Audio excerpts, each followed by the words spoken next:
Hello student, Shastri Swami Dhanuprasad Dasji કોલેજમાં આપ સૌ વિદ્યાર્થી મિત્રોનું સ્વાગત છે. આજે આપણે compulsory English FI BCom semester 1ની અંદર ધ 7 એજીસ ઓફ મેન જે એક પોએટ્રીના સ્વરૂપમાં છે તેના વિશે સમજવાના છીએ, જેના લેખક છે William Shakespeare. The 7 ages of man by William Shakespeare.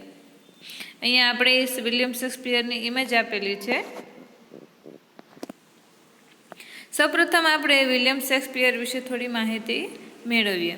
William Shakespeare was a great poet and dramatist who still dominates the literary world with his best plays and poems. કે વિલિયમ શેક્સપિયર છે એ એક મહાન કહી શકાય એવા એક કવિ અને એક ડ્રામાટિસ્ટ એટલે કે નાટ્યકાર હતા, કે જેનું પ્લેઝ એન્ડ પોયમ્સ એટલે કે એના નાટકો અને કવિતાઓની સાથે સાથે લિટરરી વર્લ્ડ એટલે કે સાહિત્ય જગતમાં પણ તેનું ખૂબ જ ડોમિનેટ્સ એટલે કે પ્રભુત્વ જોવા મળતું હતું. His plays and sonnets are taught and read all over the world. તેના પ્લેઝ એટલે કે નાટકો અને સોનેટ છે એ પૂરા વિશ્વમાં ટોટ એટલે કે શીખવવામાં એન્ડ રીડ એટલે કે વાંચવામાં આવે છે.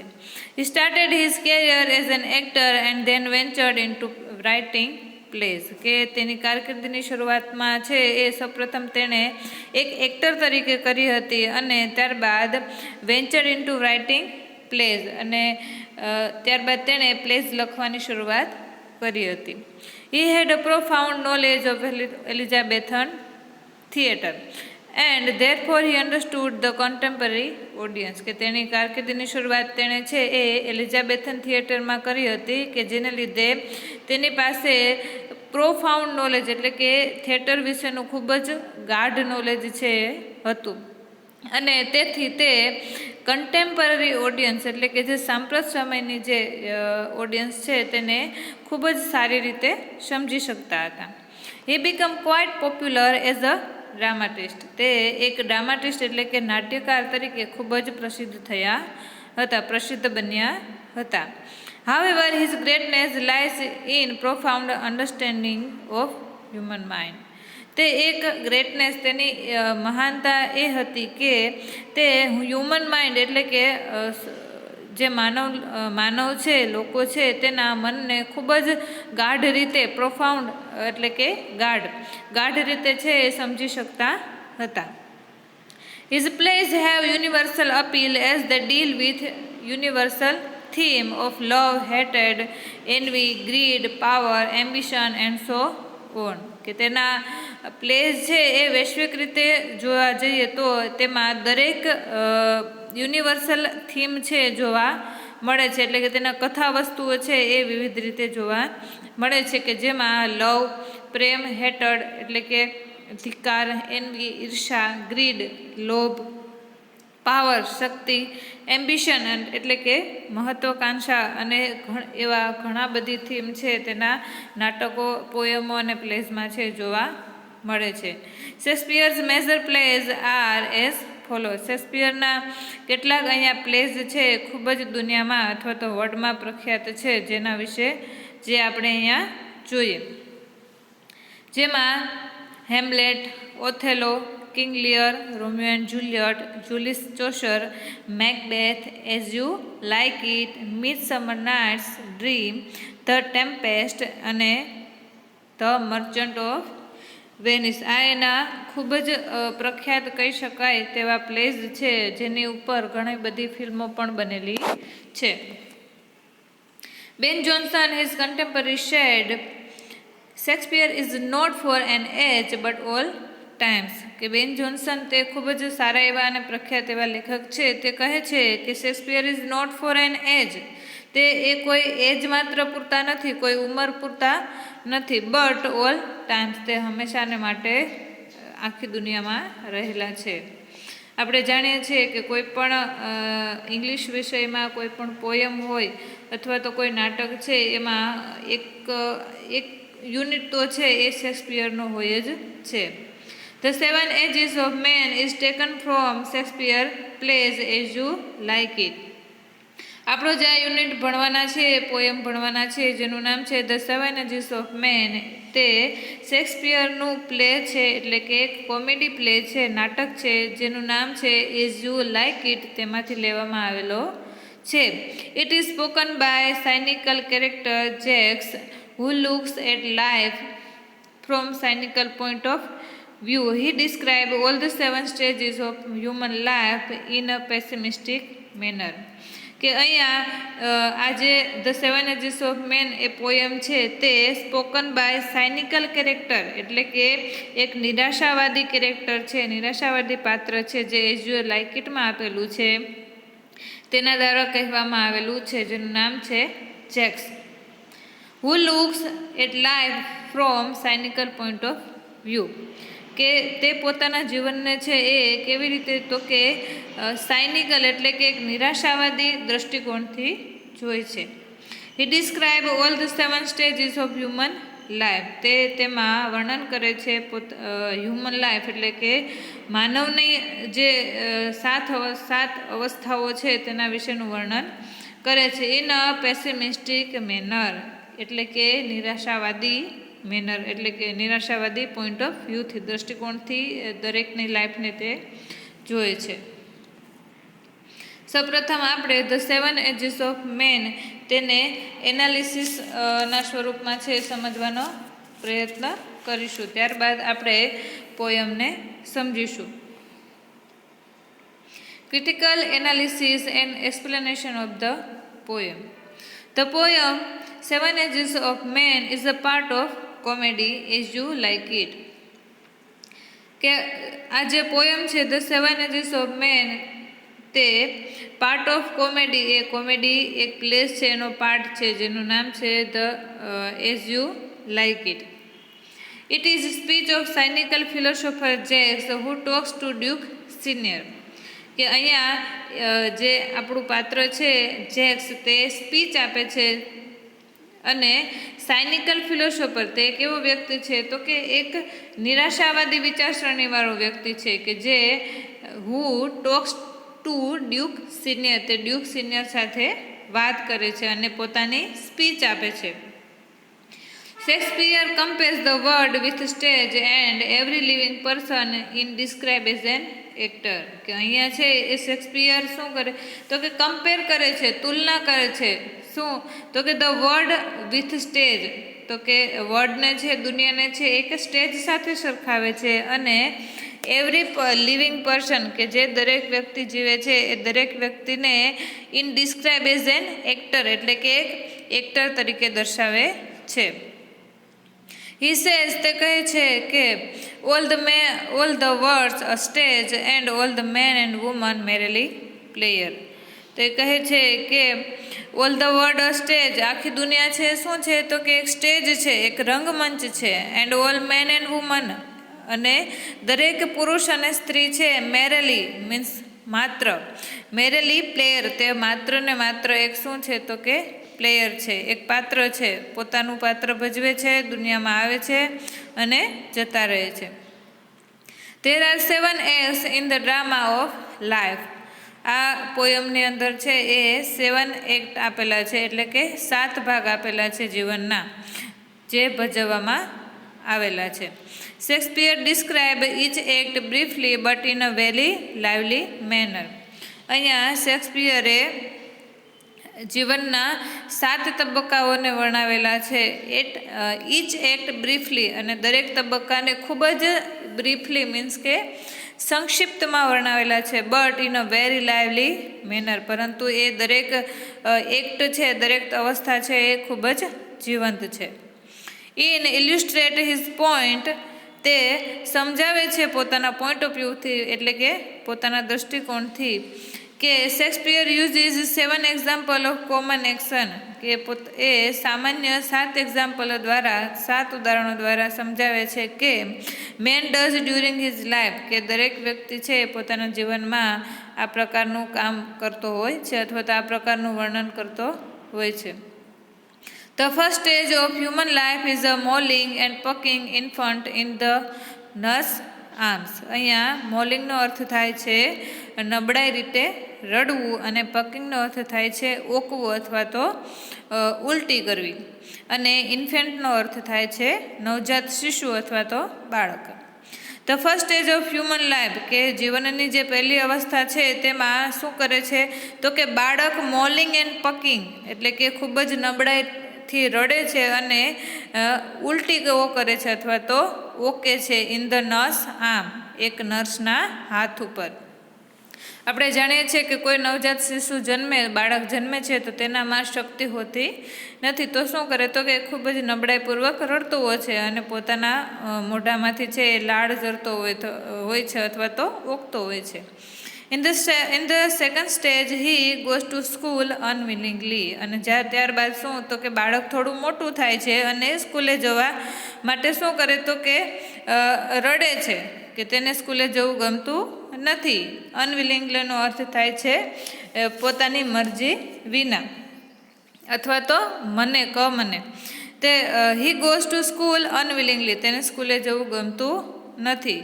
અને he cries and creeps like a snail unwillingly to school, અને જ્યારે એ જવાની ઈચ્છા નથી સ્કૂલે છતાં પણ તેના માતા પિતા તેને મોકલે ત્યારે બાળક શું કરે છે તો કે હી ક્રાઇઝ રડે છે, એન્ડ ક્રીપ્સ લાઇક સ્નેલનો અર્થ થાય છે ગોકળગાય, ક્રીપ્સનો અર્થ થાય છે સરકવું અથવા તો ઢસડવું. તો કે અનવિલિંગલી એટલે કે અનિચ્છાએ, તો કે જ્યારે બાળકને અનિચ્છાએ સ્કૂલે મોકલવામાં આવે છે ત્યારે તો શું કરે તો કે સ્નેલ જે ગોકળગાય આવે છે તેની જેમ ઢસડાઈને સ્કૂલે જતો હોય છે. He cries the bag with study materials, he carries the bag with study material, શું કરે તો કે પોતાના જે સ્ટડીના એટલે કે ભણવાના જે મટીરિયલ હોય છે, જે વસ્તુઓ હોય છે તેને કેરીઝ કરે છે એટલે કે સાચવે છે. His face shine like morning but he does not like to go to school. કેવું વ્યક્તિ હોય છે તો કે આપણે જાણીએ છીએ કે 5 વર્ષનું બાળક હોય છે અથવા તો 5 કે 6 વર્ષનું બાળક હોય છે તે કેવું એક સૂર્યના પ્રકાશ જેવું તેજ છે એના ફેસ ઉપર આપણને જોવા મળે છે. તો કે his face shine like morning, કે બાળકનું મુખ કેવું છે, ફેસ કેવું છે તો કે ખૂબ જ સૂર્યના પ્રકાશ જેવું છે. But he does not like to go to school, પરંતુ તેને સ્કૂલે જવું ગમતું નથી. ત્યારબાદ થર્ડ સ્ટેજ, જીવનનું ત્રીજી અવસ્થા, કે જે એક યંગ લવરની અવસ્થા છે. કે the third stage is that of a young lover who shine like a furnace with woeful ballads written for the address to his mistress eyebrows. કે જીવનની ત્રીજી અવસ્થા છે જે એક યંગ લવરની છે. તેમાં વ્યક્તિ શું કરે છે તો કે who scenes like a furnace with woeful ballads, કે તે એક ફર્નેસનો અર્થ થાય છે ભઠ્ઠી. તો કે એ એક ભઠ્ઠીની જેમ આપણે જાણીએ છીએ કે એક ભઠ્ઠી સળગતી હોય તો તેમાં ખૂબ જ આગ અને લાવા છે આપણને જોવા મળે છે. તો કે એ એક યંગ લવર છે, એક યુવાન લવર છે, તેના હૃદયમાં પણ છે આવી રીતે એક આગ છે સળગતી હોય છે. With woeful ballads written for an address to his mistress eyebrows. અને ત્યાં એ અવસ્થામાં એ વ્યક્તિ શું કરે છે તો કે પોતાની મિસ્ટ્રેસ એટલે કે પોતાની જે પ્રેમિકા છે તેના આઈબ્રોઝ એટલે કે તેની આંખોને સંબોધીને, એડ્રેસ એટલે કે સંબોધીને ઓફુલ બેલાર્સ એટલે કે ઓફુલનો અર્થ થાય છે દુઃખભર્યા, અને બેલાર્સ એ ગીતનો પ્રકાર છે કે જે દુઃખમાં ગાવામાં આવે છે. તો કે એ અવસ્થામાં વ્યક્તિ છે એ પોતાની પ્રેમિકાઓની આંખોને સંબોધીને દુઃખભર્યા ગીતો ગાય છે અને ફર્નેસ એટલે કે ભઠ્ઠીની જેમ સળગતો હોય છે. The fourth stage of life is that of a soldier, અને જીવનની ચોથી અવસ્થા છે એ એક વ્યક્તિને એક સોલ્જર તરીકેની છે, જ્યારે તેમાં ખૂબ જ બળ છે અને શક્તિ છે આપણને જોવા મળે છે.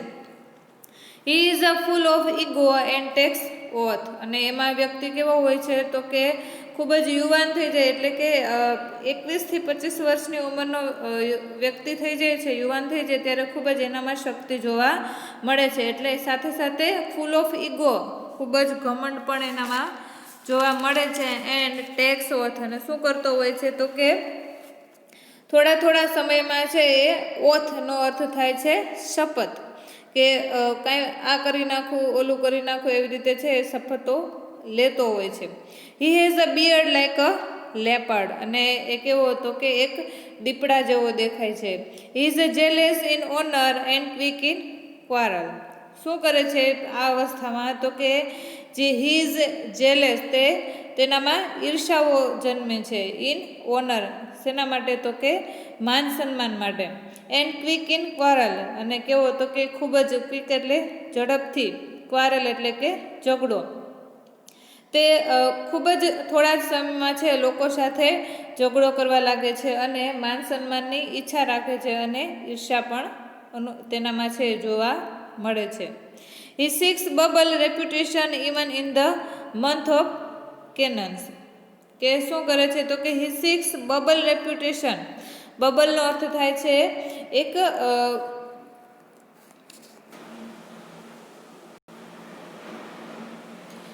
સિક્સ બબલ રેપ્યુટેશન, કે વ્યક્તિ કેવો છે તો કે એને રેપ્યુટેશન એટલે કે અહીંયા અર્થ થાય છે આબરૂ અથવા તો સન્માન. બબલનો અર્થ થાય છે કે પરપોટો, કે વ્યક્તિ છે એ એક પરપોટા જેવા જે માન સન્માન છે, આબરૂ છે, તેને ઈચ્છતો હોય છે.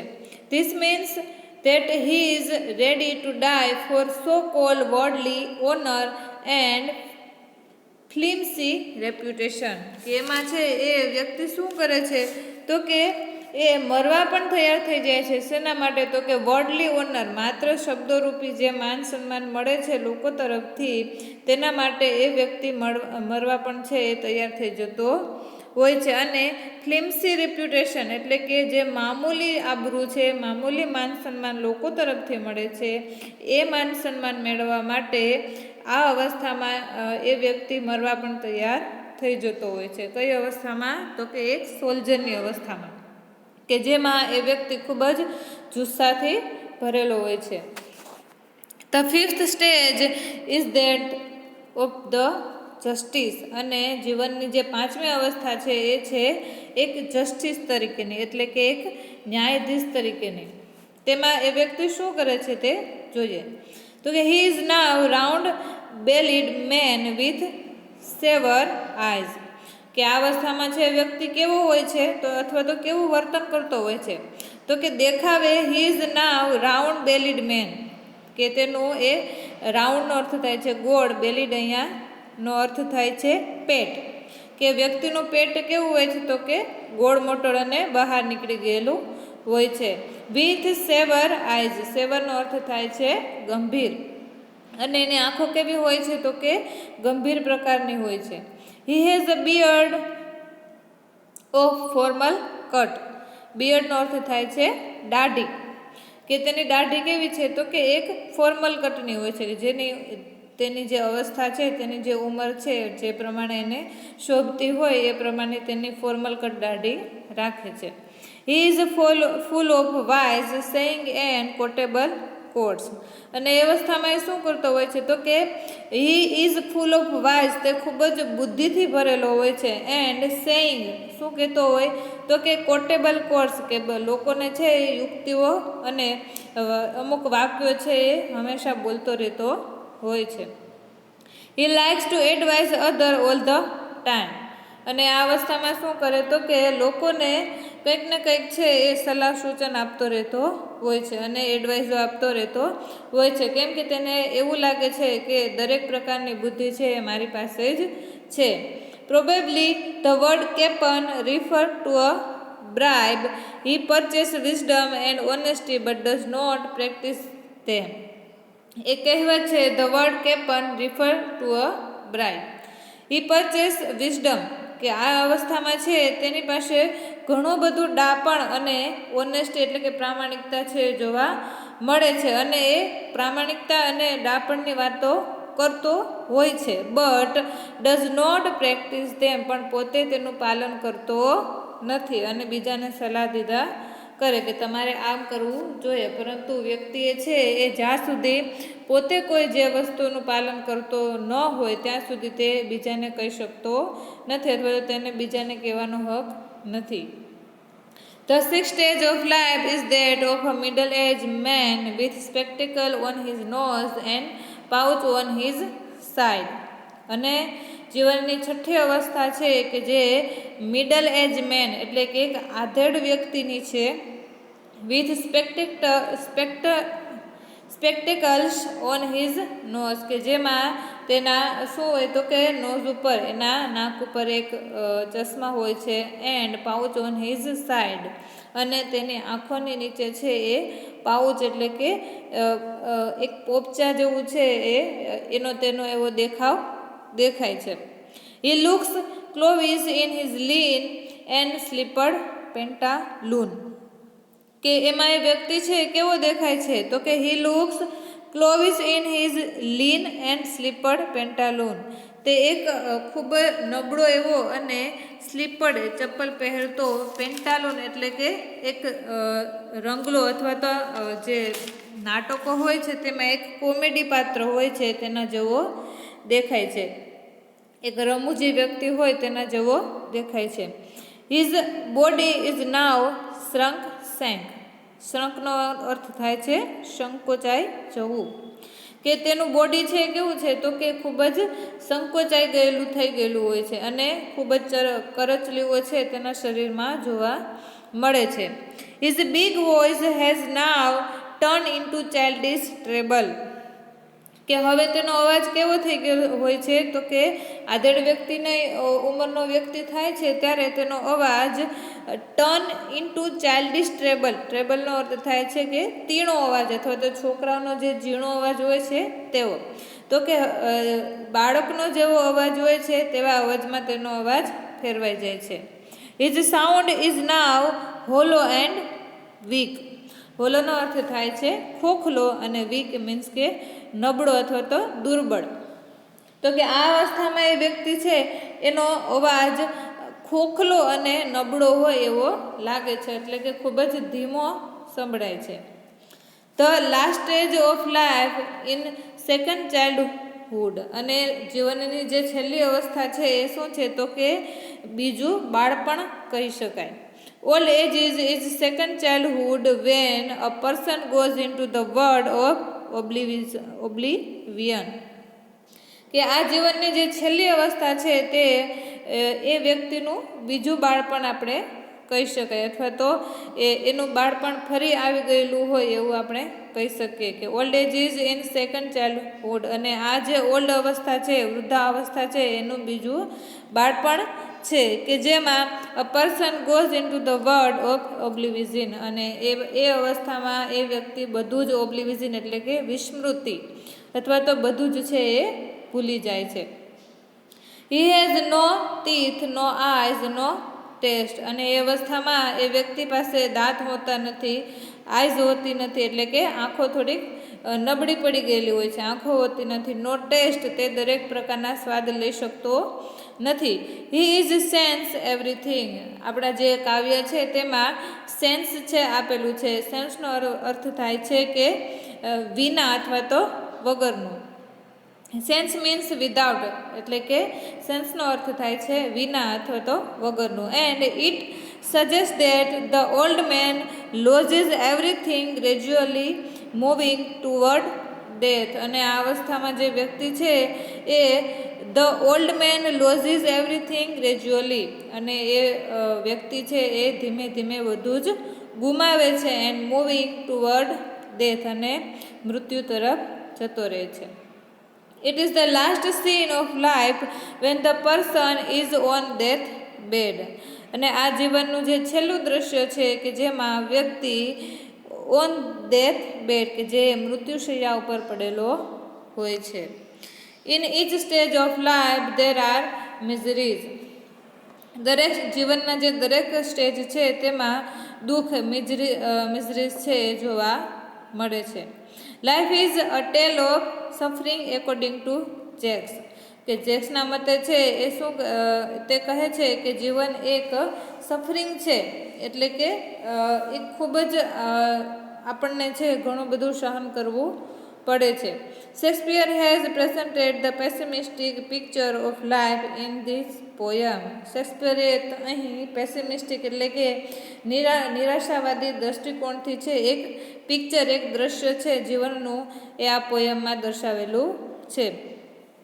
કે મેં તમને આગળ કીધું એમ કે દરેક બાબતની છે એ બે પોઈન્ટ ઓફ વ્યૂ હોય છે. એક આશાવાદી પણ હોય છે અને એક નિરાશાવાદી પણ હોય છે. એક પોઝિટિવ પોઈન્ટ પણ હોય છે અને એક નેગેટિવ પોઈન્ટ વ્યૂ પણ હોય છે. તો આપણે છે આપણા જીવનને કયા પોઈન્ટ ઓફ વ્યૂથી જોવો અને કયા પોઈન્ટ ઓફ વ્યૂથી આપણે જીવન જીવવું જોઈએ એ આપણી ઉપર છે. હવે આગળના વિડીયોમાં છે આપણે જે પોયમ છે તેને એનાલિસિસ એટલે કે એક્સપ્લેનેશન છે એ સમજીશું.